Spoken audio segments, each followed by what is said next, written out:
Hello everyone, আজ ছিল পয়লা মে, মানে বুদ্ধ পূর্ণিমা। এই তিথিতে প্রত্যেক বছর বিননগরে উলাইচণ্ডী দেব মায়ের পুজো হয়। তো আমি কোনোবার যাইনি, তো এইবার গেছিলাম আমার একটা বান্ধবীর সাথে, যেখানে চলেও এসেছি আমার বাড়ির খুব কাছেই। তো এই যে মেলার এখানে চলেও এসেছি, ঢুকতেই মানে প্রচুর খেলনা, তারপরে অনেক ডালার দোকান বসেছিল। তারপরে আমরা হেঁটে একটা দোকান থেকে গিয়ে সেখান থেকে ডালা কিনে নিই।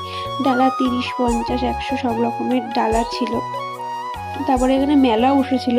এখানে রাত 2টোর থেকে প্রায় পুজো মনে হয় শুরু হয়ে যায়। তো এই দোকান থেকে আমরা ডালা কিনে নিয়ে পুজো দিতে চলে যাই। এখানে প্রচুর ভিড় ছিল তখনও। আমরা সকালে এখানে 7টার দিকে পৌঁছেছিলাম।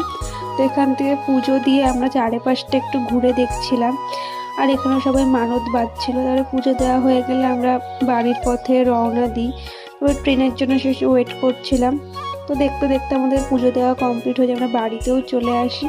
তো আজকের ভিডিওটা এই পর্যন্ত। তোমাদের যদি ভালো লাগে তাহলে অবশ্যই লাইক